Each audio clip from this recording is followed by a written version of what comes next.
So let me start this off. Already don't even know what I'm going to say because I'm kind of excited about it.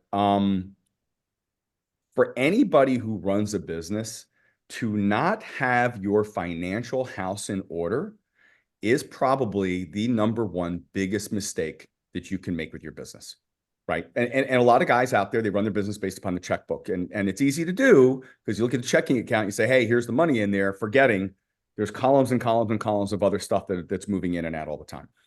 So with that being said, this is a conversation, Lynn and I have spoken from before, but I wanted to have a follow-up really with her because I can't express enough of how important I think this subject is. So Lynn Wise is the founder and CEO of for lack of a better term, a fractional CFO company called Contractor in Charge.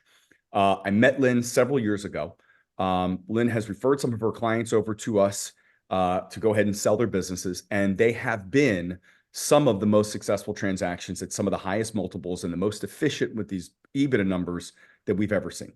And as I started to recognize the quality of people that she does work for and how they understand their businesses and what Lynn does to teach and nurture and train her clients on the importance of financials and accounting, obviously the relationship has continued to grow over the years, and I send people over to her pretty nonstop.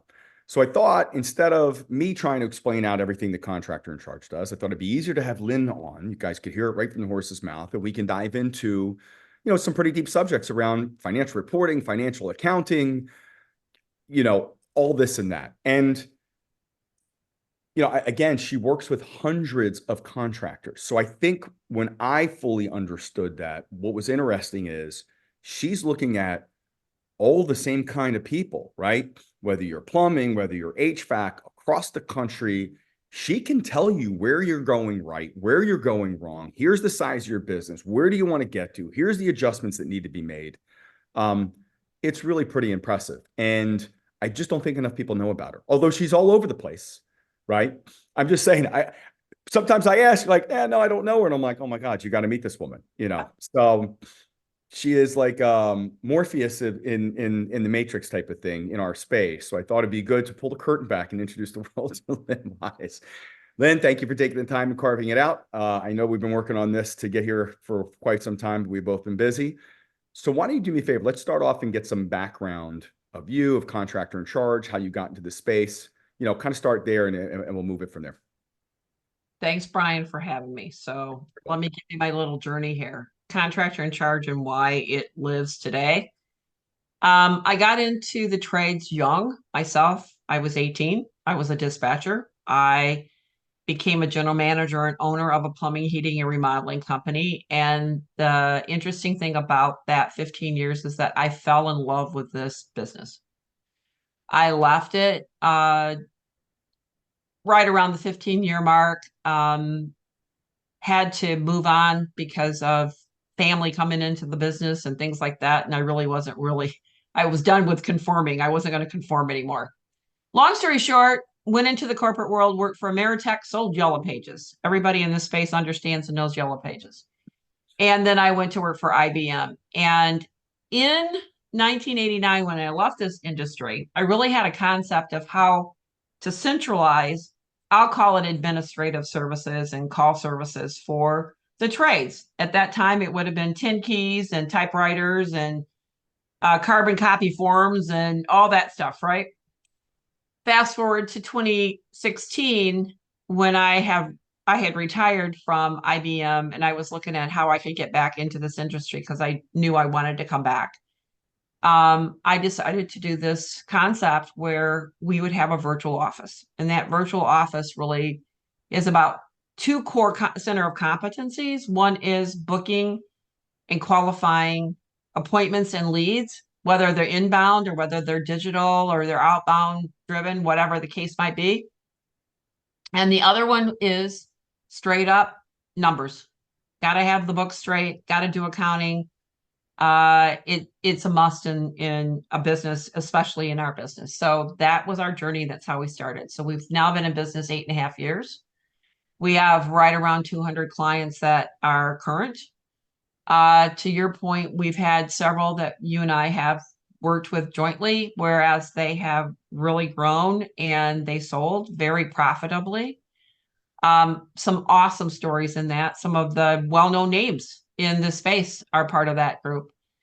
And so the more I have done this and the more I've grown my team, the more I'm committed to helping this community build valuable businesses, whether they ever sell them or not. Build them as if you are going to sell them.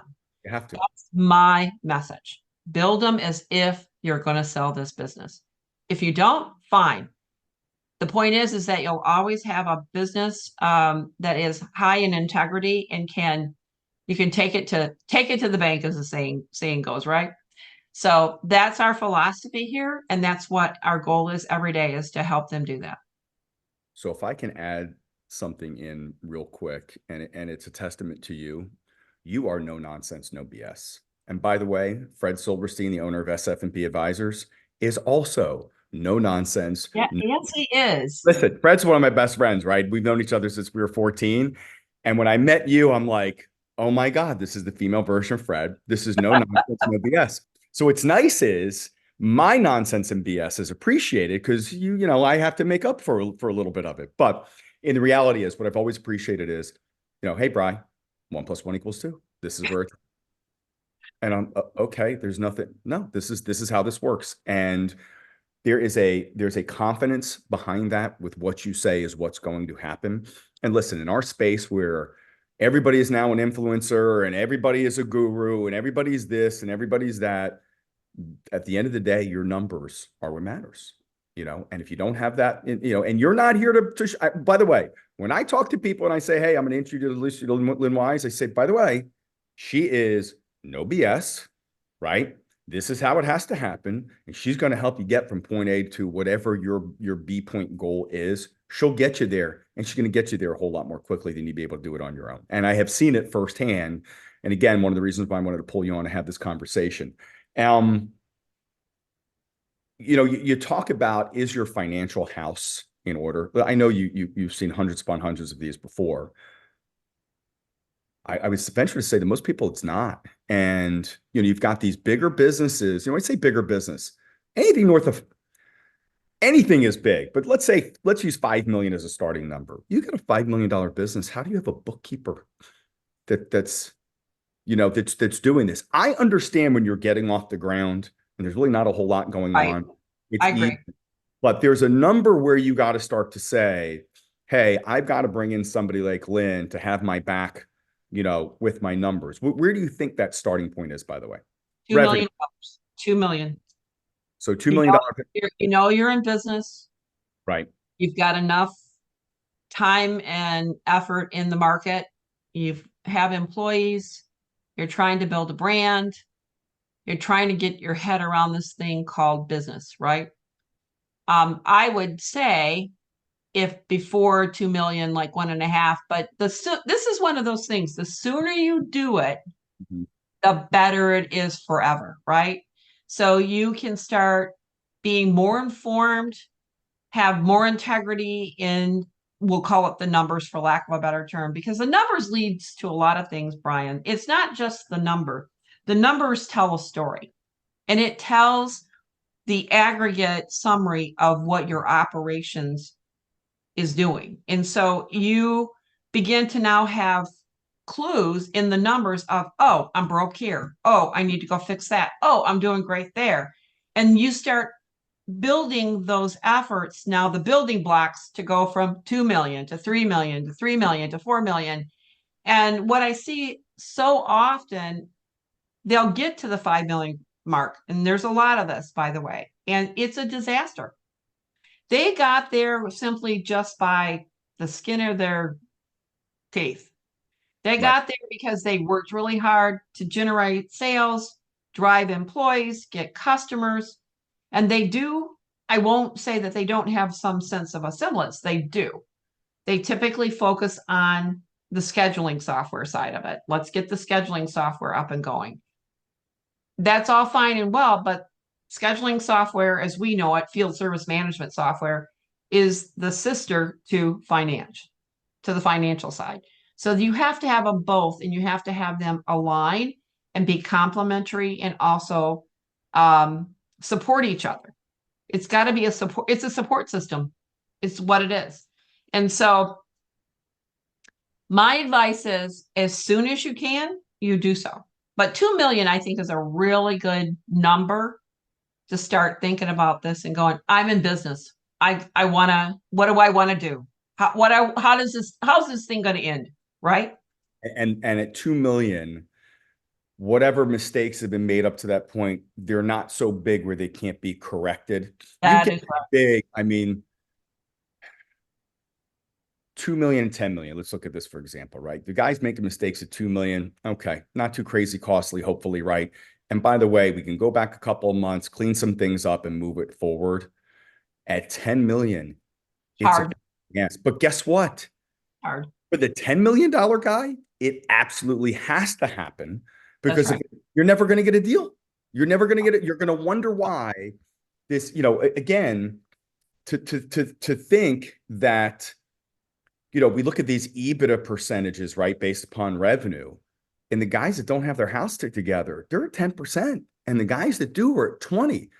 Let me tell you what the difference is on that. Look at a $10 million business. A guy whose EBITDA percentage is 10% is 1 million.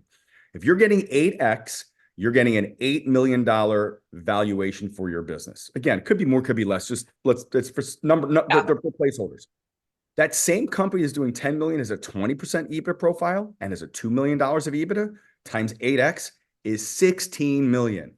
Right. I'm not saying 8 million is not a lot of money. I think we'd all agree if somebody wanted to write me a check for 8 million, okay. But there's a big difference between 8 and 16. 16 becomes life-changing money. Not eight is, but 16. There's a number floating around out there that says, by the way, if you have 22 million dollars, you're set. You could do basically anything you want in the world. Now, I'm not saying you're buying a plane, but you could go rent one. I'm not saying you're buying a boat, but you could go rent. I mean, there's now you start to understand, by the way, you're going to do the 10 million anyhow. So Right. why not have your financial house in order so that you're maxing out your EBITDA? Because at the end of the day, it's EBITDA times multiple, winds up how these deals work. So the sooner you get on this and clear up and rectify the mistakes, the easier it's going to wind up being. And by the way, if you're already down that path of making mistakes, yeah, you gotta rip the Band-Aid and make some uncomfortable decisions and get a little bit uncomfortable to right the ship, you know. Well, and Brian, so you bring up a really this is the journey, right? And so the deals that we've worked on with you all, part of the process to be presentable is not making it look pretty. It's not really. Sometimes it's doing the hard work that you haven't been doing so that it is presentable. And I'll give you an example. A buyer is going to look at a P&L and they want what I call audit ready financials. They want documented processes, documented transactions. And so that leads to things like cost of goods sold. Most of our industry do not adjust cost of goods sold regularly or properly. That's one. What does that mean? That means that they're really not, they don't have a system to manage and track inventory. I'll say count inventory. And somebody might go, oh, inventory is complicated. And I'm going to tell you, yes, it is. However, you don't have to make it complicated. You can count it 4 times a year and tie it to the number. Right. My honest view on this is that one of the very best features of a well-known scheduling software, Service Titan, is their ability to do purchasing and inventory and keep the price book up to date. Absolutely one of the best features. We can do it with other programs that are integrated into QuickBooks that are really good also. And you had one of our success stories, by the way, do this. And so that to me is like the number one thing to get your shit together on. Figure it out. Figure it out. And then the other one is that they have these two systems, the scheduling software and the financial software, and they're not reconciled. You've got different numbers for revenue, you've got different numbers for accounts receivable, you got different numbers of payments received, all of this stuff. And by the way, those are honestly, believe it or not, easy fixes. We know how to help you fix that, right? So we come in to a client, we number one, identify it, Number two, we train the staff of that company on how to stop doing it wrong. And then we train them how to clean it up. And they'll, after they clean it up, they'll remember they never want to do it again. So, and so now you've stopped the bleed. And what does a buyer look at? They're looking at, is your accounts receivable right? Because guess what? If your accounts receivable isn't right, your sales aren't right. Right? So, and then revenue. Does revenue match income? They have to match or be within reason of matching. And then lastly, and by the way, we're all small business owners. We all have our own little secret owner's discretionary spending that we do, right? We need to track it. Why? Because number one, you should know. And number two, a buyer is going to want to know that because that is actually, I'd say the buyer and the seller wants to know that because if that owner's discretionary is deflating the value and it's on the P&L and you've not identified it, guess what? You're not going to get as much for that business. Chargebacks, one-time events. And so those are all things that with my male version of me, Fred, we both believe these things have to be done. They do. Yeah. They have to be done. And it allows the quick transition from I want to sell to I can sell. And you've done your work. You've got it laid up. I would even say just another flavor of this, and I know this is not necessarily selling. So you've got 3 kids and you die suddenly. Guess what? You've got to evaluate that business. Now you set that transition or that legacy situation to be much easier to evaluate. And one of the things that I would also say, once we start this path, you need to have your business evaluated every year. Don't forget to do that. So those are things that we try to keep everybody focused on. And I'm going to also, one other thing, this is not a 30-day journey. This starts and you start doing things, making changes, things that are low-hanging fruit we help with quite quickly, but things like putting a proper method system in for cost of goods sold into an inventory, it's going to take a little bit of time, just is, right? Probably a good 12 months, honestly, from start to finish.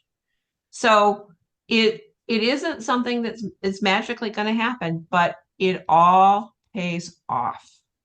Lynn, once it's done the one time, it's right. done. And then we just move it forward. We see, from our side, we see this all the time. We get somebody who wants to go ahead and sell their business, right? Mm-hmm. We do the audit, we do the deep dive on everything, and we see where it's all at. And sometimes I'm like, God, I wish you would have called us 2 years ago. I wish we'd have had the time. So I think that's what's nice in the relationship is we know that you are, obviously in all our conversations, the way you handle stuff is the way that we handle stuff. So when you've handed it over and then we go ahead and do all of the confirmatory work to make sure that it ties out, we are incredibly comfortable standing by an EBITDA number, obviously taking it to market, negotiating and having those conversations accordingly. It's, by the way, for everybody that's listening, your numbers are going to get audited. Your numbers are going to be searched up, down, around. You're going to have independent lawyers coming in, independent accounting people coming in. If you want to make a deal happen, this is going to happen. It's easier to go the route that you and I are talking about than to get down, think you have a deal negotiated, and then they're going to come in and start doing all this. They're going to start doing all this audit work, and they find problems all over the place. By the way, they may find something here or there, and that's okay if it's easily explained away. But my God, they start finding a bunch of stuff. You're done. Your deal's done. Here comes this wonderful word that everybody hates to say called retrading. So this wonderful offer you thought you have miraculously starts to get lower. They start to realize you don't know what you're doing, and then they laugh because by the way, bingo. That whole thing actually says, wow, they know how to run a business, right?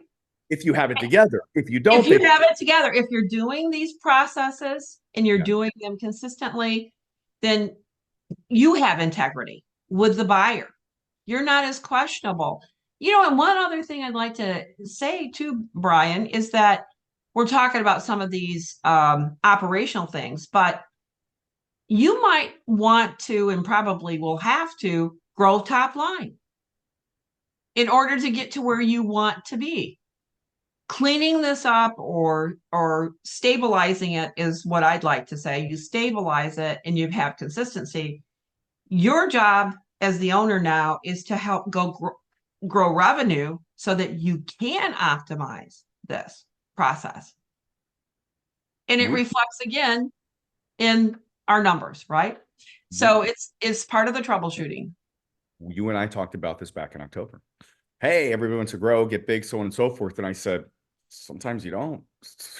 Growth, the owner thinks growth for the sake of growth is going to cure all the problems, right? The Mhm. problems are always going to be there. They just get bigger as you get bigger. Eventually, you have to say, let's pause for a moment.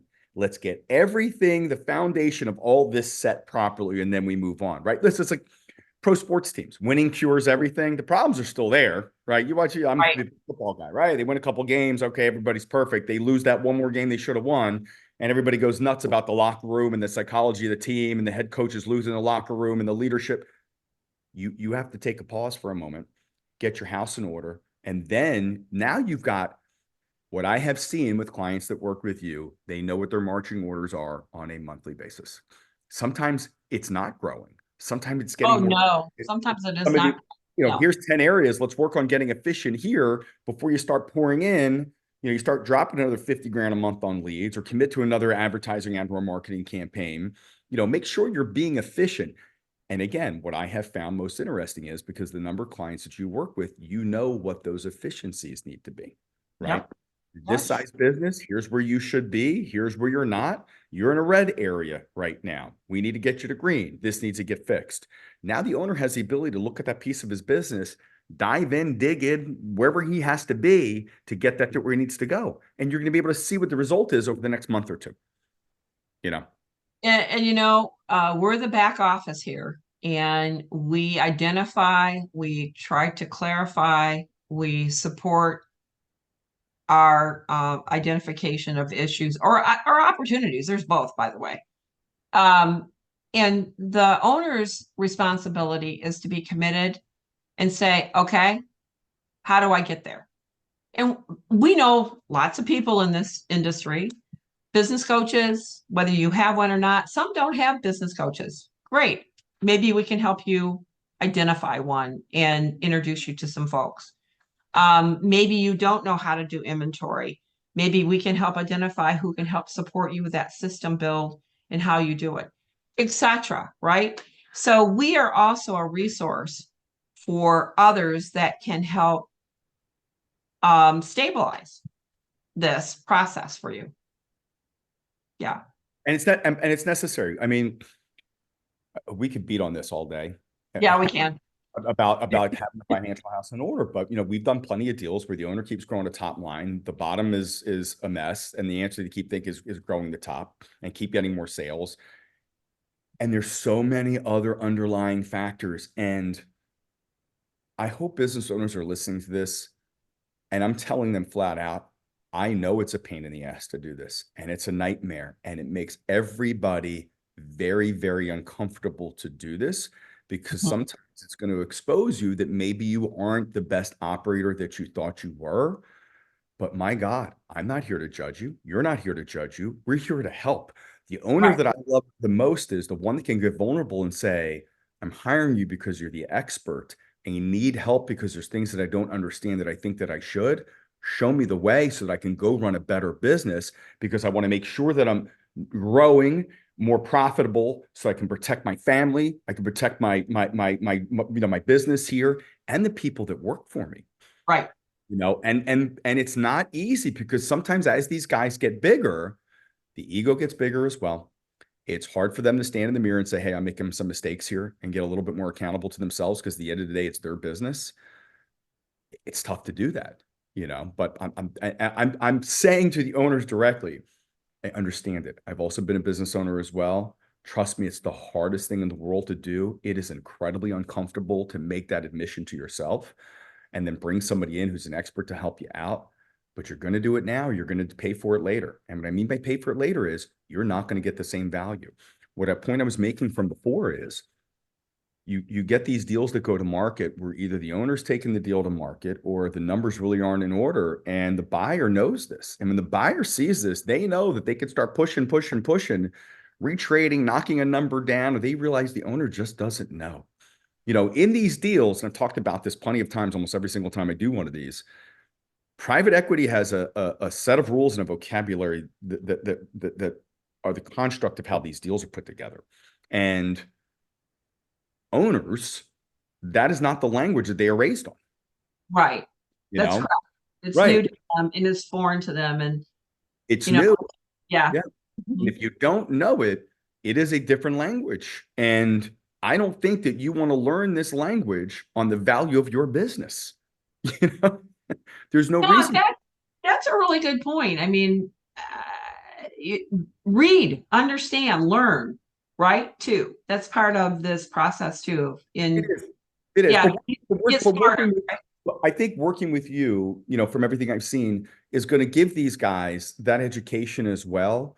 Um, and there's a trust that goes along with it. Oh my God, you go to bed at night knowing, hey, I know where my numbers are at. And I've got a professional who's keeping an eye on it right along with me and having my monthly calls or my weekly calls or whatever's necessary so that owner feels comfortable with what's going on and then has the marching orders and what they have to do to run their business. Listen, when we take a client on, right, and deals are done in what's called a trailing 12 months. So here we are, we do the deep dive, right? We do the full audit. Here's what the trailing 12 months look like. So we're coming up into March, April, May. We want to comp out 2024, March, then April to May over what 2023 did. Well, if you don't know where 2023 was, 2024, or excuse me, where those months were, it's tough to say, okay, I want to comp out. Now, I'm not just talking about revenue. There's an EBITDA number attached with every single month too. So when I'm able to sit with an owner and say, hey, new month, here's where you were in 2023. Here's where you need to be in 2024. Where you forecasted at. Okay, great. Let's sit down and have this conversation at the end of the month and see if we won or lost for the month. And let's start discussing what the next couple of months look like. It is amazing how these businesses start to go like this when they're able to focus there.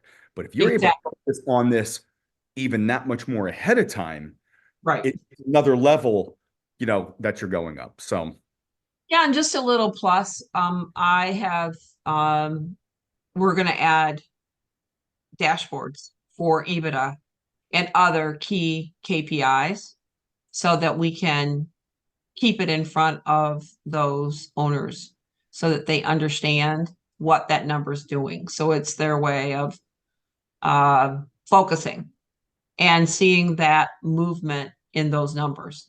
So we've done that as well. So we've got a pretty impressive dashboard we're putting together for everybody.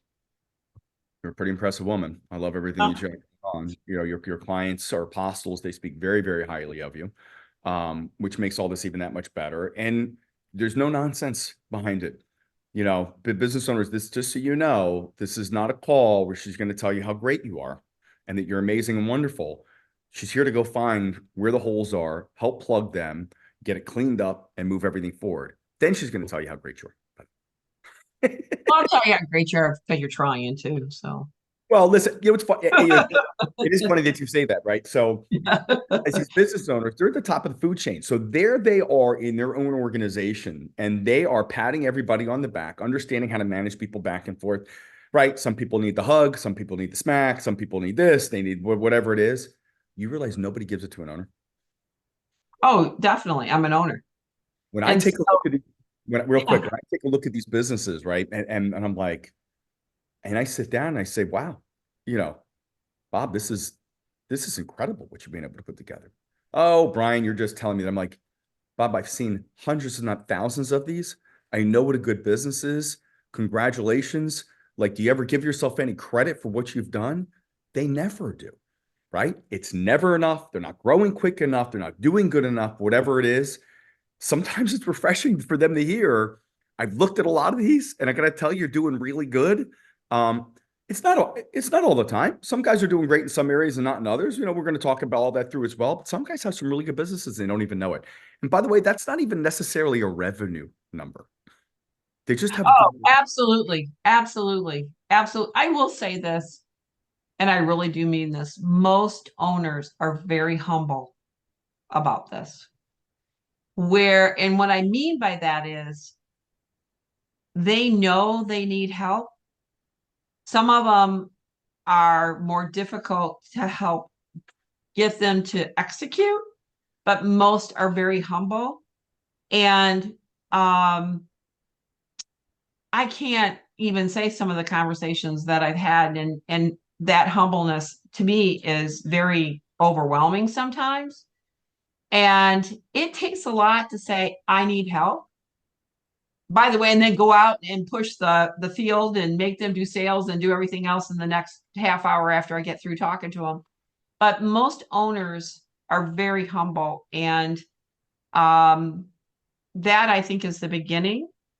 The thing that owners struggle with is time and resources. And what I mean by that is what we call it is center of competency. So a contractor in charge, we take the call center piece and we simplify it for you. Accounting, finance, we simplify it for you, meaning it's repeatable, it's the same process.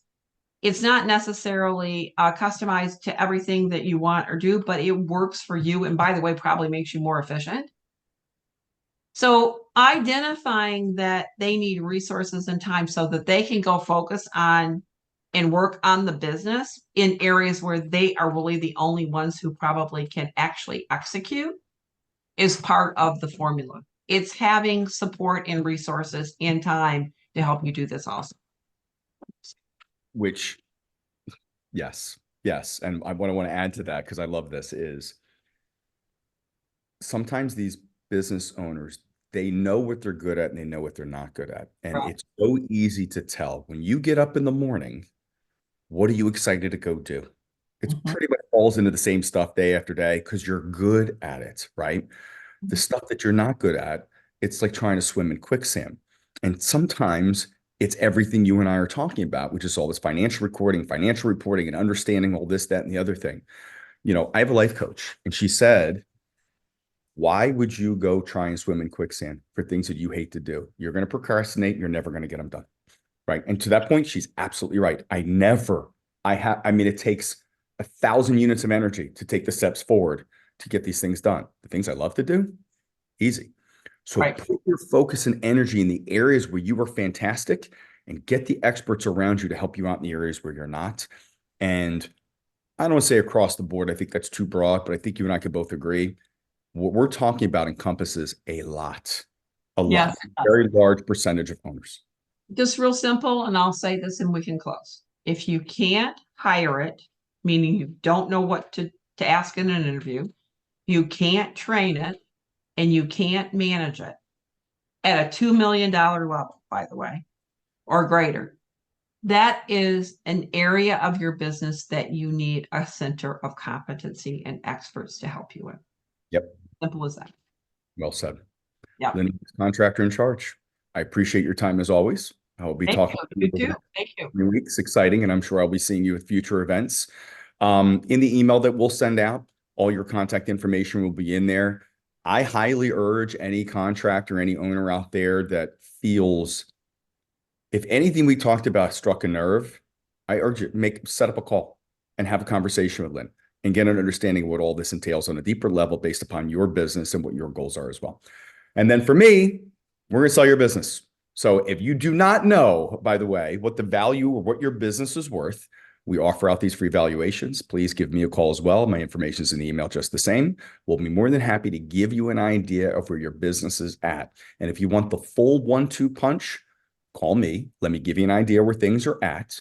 If you're not where you need to be, we go ahead and say, have your conversation with Lynn. Either way, I don't care what you do. Make a move with one of them that's going to benefit you long term.